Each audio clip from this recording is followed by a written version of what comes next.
अभी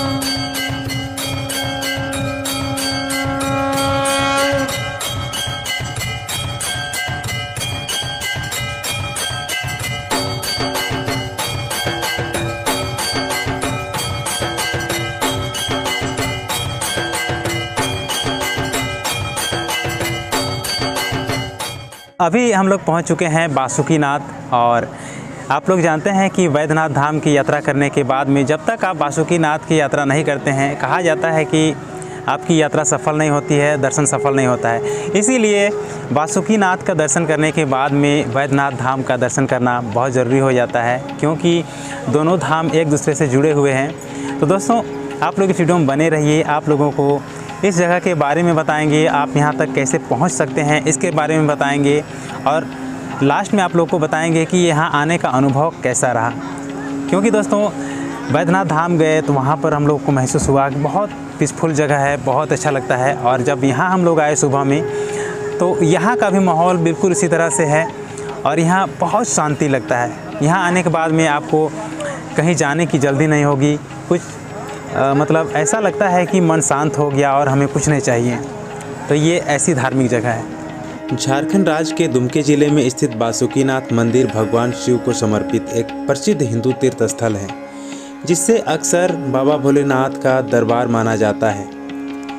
मंदिर की कहानी स्वयंभू शिवलिंग से जुड़ी हुई है, जिसके बारे में व्यापक रूप से माना जाता है कि इसे बासु नामक एक स्थानीय किसान ने खोजा था, जिसने शिव के क्षेत्र में व्यापक भीषण सूखे को दूर करने की प्रतिज्ञा की थी।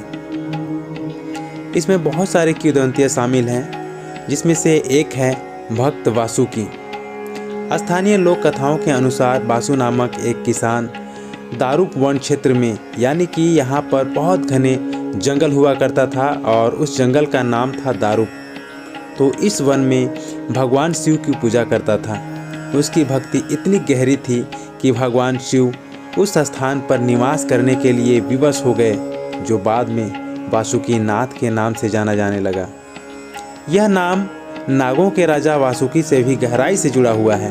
पौराणिक कथाओं के अनुसार वासुकी नाग ने भगवान शिव का आशीर्वाद प्राप्त करने के लिए इस स्थान पर कठोर तपस्या की थी।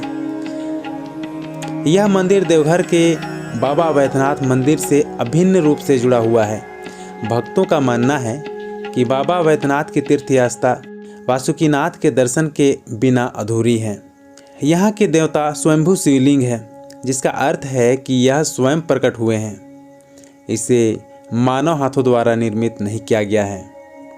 दोस्तों, इसकी महत्व की बात करें तो आप लोग को बता दें कि कई भक्तों का मानना है कि शिव देवघर में निवास करते हैं, लेकिन उनका दरबार बासुकीनाथ में लगता है, जिससे यह न्याय और आशीर्वाद का सर्वोच्च स्थान बन जाता है। यह स्थान शैव धर्म का, यानी कि शिव धर्म का एक प्रमुख केंद्र है, जो हजारों श्रद्धालुओं को आकर्षित करता है। जैसे कि यहाँ के लोग बता रहे हैं कि सावन के महीने में यहाँ पर अपार भीड़ होती है। जिस प्रकार बाबा धाम में भीड़ होती है, उसी प्रकार यहाँ भी बासुकीनाथ में भीड़ देखी जाती है। तो अभी हम लोग बासुकीनाथ धाम में दर्शन कर चुके हैं, और जैसे हम लोग सुबह में आए तो उसमें थोड़ा सा भीड़ था, लेकिन अभी देखिए थोड़ा थोड़ा खाली हो गया है। और यहाँ पर बिना किसी दिक्कत के हम लोग बहुत आसान से और बड़े आराम से हम लोग यहाँ पर दर्शन कर पाए। और देख सकते हैं यहाँ का मंदिर का परिसर कुछ इस तरह से है। और आप लोग को दिखाए तो वैद्यनाथ धाम में जिस तरह से है, बिल्कुल हूबहू यहाँ पर भी देखने को मिला। बस यहाँ से मंदिरें जो है थोड़ी छोटी है, लेकिन सेम टू सेम वैसा ही यहाँ की भी है। और कहा भी जाता है कि वैद्यनाथ धाम का दर्शन करने के बाद में जब तक आप बासुकीनाथ का अगर दर्शन नहीं करते हैं, तब तक आपका दर्शन सफल नहीं माना जाता है। तो देखिए, हम लोग दर्शन कर चुके हैं और आपको यहाँ मंदिर परिसर में और क्या क्या है वो सभी चीज़ें दिखाते हैं। दोस्तों, बासुकीनाथ धाम में आने के बाद में इतना है प्रशांति माहौल है कि यहाँ से जाने को बिल्कुल भी मन नहीं कर रहा है। हालांकि हम लोग पूजा कर चुके हैं, लेकिन यहाँ का माहौल बहुत पीसफुल है। और धार्मिक स्थलों पर जितने भी लोग आते हैं, बहुत शांत दिमाग से आते हैं। और यहाँ का माहौल भी कुछ इस तरह की दिव्य शक्ति भी होती है, जिसकी वजह से माहौल शांत रहता है। तो यहाँ आने के बाद में सच में बहुत अच्छा लग रहा है। और आप लोग भी भी काफ़ी अच्छा लग रहा होगा। और इस मंदिर परिसर में और क्या क्या है वो दिखाते हैं। देखिए साइड साइड में आप लोग को दिखाते हैं किस तरह से कितने बढ़िया कलाकृतियाँ हैं जिसको लोग अभी पेंट कर रहे हैं, काम चल रहा है। और क्योंकि दोस्तों कल परसों महाशिवरात्रि भी है तो शिवरात्रि की भी तैयारी चल रही है, तो यहाँ पर सबसे अच्छा लगता है। और चारों तरफ आप लोग को मंदिर की घंटी और पंडित की जो मंत्र की गूंज है वो सुनाई देती है, तो ये एक बहुत अद्भुत स्थान हो जाता है। तो आप लोग यहाँ देख सकते हैं मंदिर यहाँ से बहुत अच्छा दिखाई दे रहा है। लोग ये मतलब फ़ोटो ये वीडियो शूट करने के लिए भी यहाँ पर लोग बहुत अच्छे खासे से यहाँ फ़ोटो क्लिक करवा सकते हैं। फ़ोटो खिंचवाना चाहते हैं तो फ़ोटो का 50 रुपया ले रहे हैं, और आप यहाँ आते हैं तो अपनी यादगार ज़रूर लेकर के जाइए।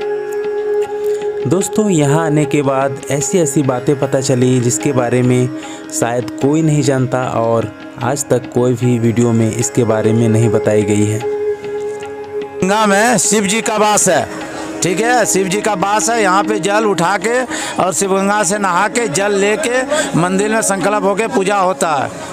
शिवलिंग का, माता पार्वती का, दोनों का पूजा। ये सुप्रीम कोर्ट है। मनकामना लिंग, जो मांगना है मन में रखिएगा और मनकामना पूरा होता है। हर हर महादेव। यहाँ बासुकीनाथ है, यहाँ पे बासुकीनाथ है। यहाँ बासुकी नाम के एक जंगली आदमी जो जंगल में रहते थे, वहाँ पे जो जड़ी बूटी पेड़ पौधा को इधर उधर जड़ी बूटी करते थे, तो उस खंती के माध्यम से गड्ढा खुना हो गया था। उसी माध्यम से एक शिवलिंग प्रकट हुए, उसी के नाम पे यहाँ बासुकीनाथ धाम रखा गया। इस शिवगंगा का जो ये है शिवगंगा है, यहाँ पे कितना भी नहा लीजिए, यहाँ पैर हाथ धो के आना है। पैर हाथ धोइएगा तो यहाँ पे पूजा पाठ होता है। इसके अंदर भी पताल महादेव है जो हर 5 वर्ष में एक बार निकलता है। इसका महिमा ये है कि यहाँ जैसे बेलपत्र रखिएगा चढ़िएगा 5 साल बाद उससे ही निकलता है, नहीं सड़ता निकलता है। यहाँ महादेव का लकड़ी का खड़ा हुआ है जो हर 5 साल में एक बार दर्शन देखने को मिलता है। 108 त्रिशूल है इस शिवगंगा के अंदर, हर 5 वर्ष में ये सूखता है। हर हर महादेव। हर हर महादेव। यहाँ ये जो स्थान है यहाँ बाबा स्वयं आए हुए हैं, ठीक है। तो यहाँ पर मनोकामना शिवलिंग है। श्री 108 बाबा बासुकीनाथ धाम मनोकामना शिवलिंग एक से जाना जाता है। यहाँ पर आने वाले भक्त जो श्रद्धा भाव से जो भी उनसे मांगते हैं सबकी वो पूरा करते हैं। ये जो शिवगंगा है इसके अंदर पताल बाबा हैं, पूरे शिव परिवार अपने साथ हैं। यहाँ पर पहले बहुत सारी प्रमाण है इनका, ठीक है। ये शिवगंगा में स्नान करने के बाद इसमें बाबा का पूजा किया जाता है। ये जल बाबा पर चढ़ता भी है। वहाँ जो है देवघर में वो जल नहीं चढ़ता बाबा पर, ये जल चढ़ता है, ठीक है ना। हम लोग यहाँ आने के बाद वहाँ से आते हैं सुल्तानगंज से जल लेकर, यहाँ पर नहाते हैं, यहाँ संकल्प कराते हैं, तब वो जल चढ़ाते हैं।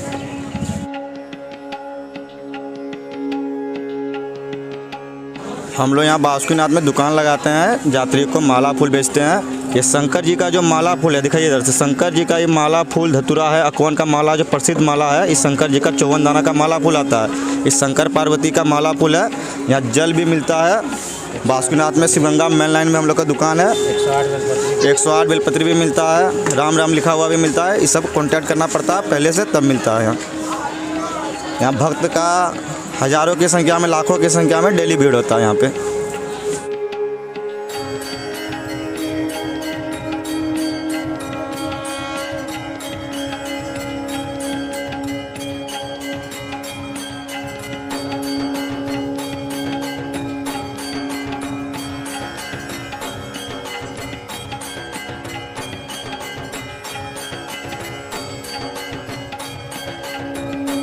तो दोस्तों बाबा बासुकीनाथ धाम आकर बहुत अच्छा लगा।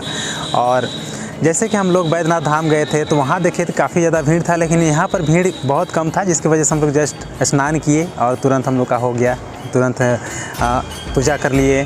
और यहाँ जितने मंदिर हैं ना वहाँ पर बड़ी शांति है यहाँ पर भी।